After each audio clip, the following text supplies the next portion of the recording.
जय श्री कृष्णा। आइए सुनते हैं ज्येष्ठ माह में सुनी जाने वाली 16वें दिन की कथा। अपने दूसरी माँ के व्यवहार से दुखी आंसू बहाते लौट आए ध्रुव को देख दासियों के द्वारा सारी हालत जानकर सुनीति रो पड़ी। तब बोली, हाँ बेटा, बात सच है। दासी जैसी ही निकृष्ट जीवन बिताने वाली मेरे गर्भ से तुम क्यों पैदा हुए? तुम्हारी मौसी की बातें सच है। तुम्हारे लिए और मेरे वास्ते भी उस नारायण को छोड़ कोई दूसरा सहारा नहीं है। अपनी माता की बातें सुनने पर ध्रुव के मन को शांति मिली। बोला, माँ, मैं तपस्या करने जा रहा हूँ, मुझे कृपया आशीर्वाद दो।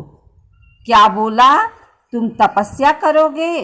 तब तो नारायण से सुरुचि के गर्भ से पैदा होने का वर मांग लो। सुनीति ने कहा, माँ, ऐसी बातें अपने मुंह से ना निकालो। मैं तुम्हारा पुत्र हूँ। हमें कभी अपने को छोटा मानना नहीं चाहिए। यह तो आत्महत्या के समान है।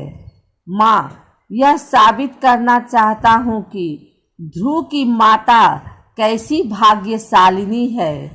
दिशाहीनों के लिए दिग्दर्शक बनने का वर मैं नारायण से मांग लूँगा। यह कहकर ध्रुव उसी वक्त घर से चल पड़ा। रास्ते में नारद मुनि से बालक ध्रुव की मुलाकात हुई।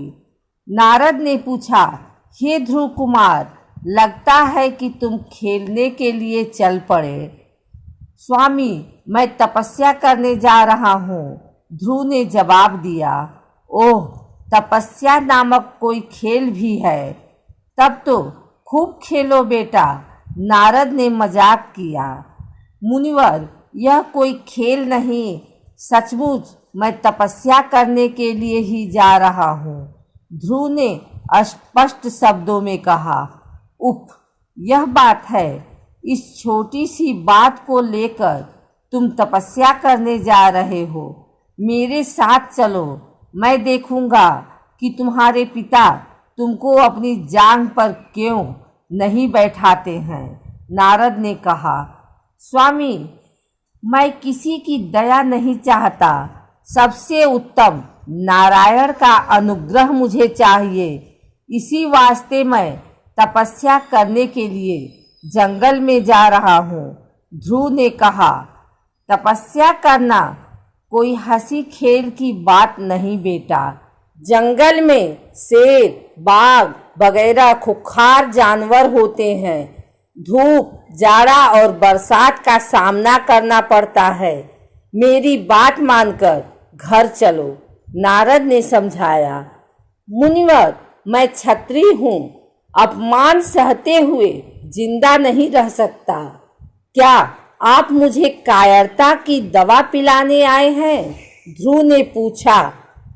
बेटा ध्रुव, मैंने तुम्हारा दृढ़ निश्चय जानने के लिए ही ये बातें कही। एक जमाने में मैंने भी अनाथ बालक बनकर अनेक अपमान और अत्याचारों का शिकार हो अंत में तपस्या की थी। तुम मधुबन में जाकर ओम नमो नारायण का जाप करते तपस्या करो। मैं तुमको आशीर्वाद देता हूँ। अपने कार्य में सफल होकर लौट आओ, नारद ने समझाया। ये बातें सूत मुनि के मुंह से सुनकर मुनियों ने पूछा, मुनिंद्र, नारद ने अपमान और अत्याचारों का सामना कैसे किया? नारद का वृतांत सुनने का कौतूहल हमारे मन में पैदा हो रहा है। सूत महर्षि ने नारद मुनि की कहानी सुनाना प्रारंभ किया। पिछले जन्म में नारद ने एक दासी पुत्र के रूप में जन्म लिया था। वह दासी एक भक्त के घर में काम किया करती थी।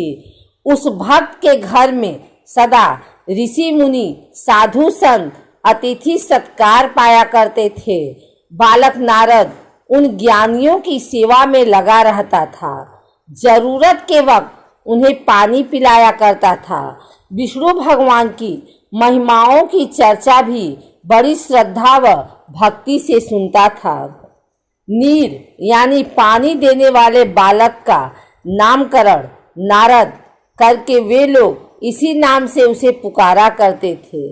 इस बीच नारद की मां सांप के डसने से मर गए। बालक नारद को अपने पिता का बिल्कुल पता न था।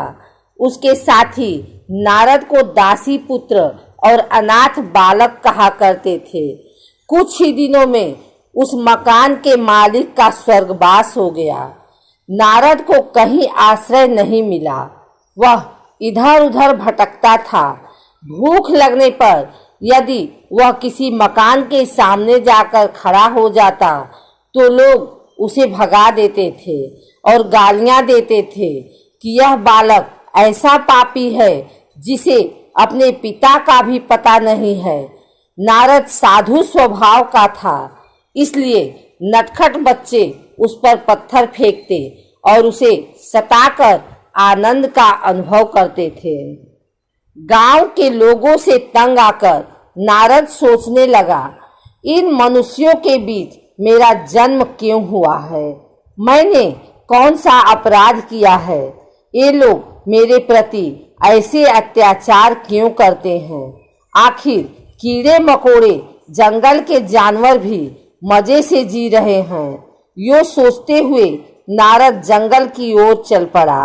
उसे ऋषि मुनियों की बातें याद हो आई।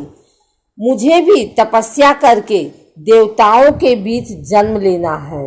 यो निश्चय कर नारद ने तपस्या करना शुरू किया। अनाथों का जो रक्षक है, जो सारे जगत का पिता है, वही मेरे लिए भी पिता है। वह मुझे कुछ भी बनाए पसंद है।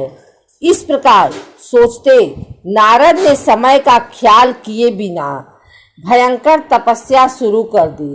नारद की तपस्या पूर्ण हो गई। उसके भीतर एक तेज ने प्रवेश किया। एक ज्योति के रूप में प्रत्यक्ष होकर विष्णु भगवान ने कहा, वत्स नारद, तुम मेरे अंदर विलीन होने जा रहे हो। इसके बाद तुम ब्रह्मा के मानस पुत्र के रूप में जन्म धारण करोगे। तुम चिरंजीवी होकर तीनों लोकों का भ्रमण करते हुए सदा मेरी स्तुति किया करोगे। इसके बाद नारद ने विष्णु के अंश को लेकर ब्रह्मा के मानस पुत्र के रूप में जन्म लिया और देव मुनि के रूप में पूजा पाने लगे। विष्णु भगवान की लीलाओं के अवतारों में एक नारद का अवतार भी बताया गया है।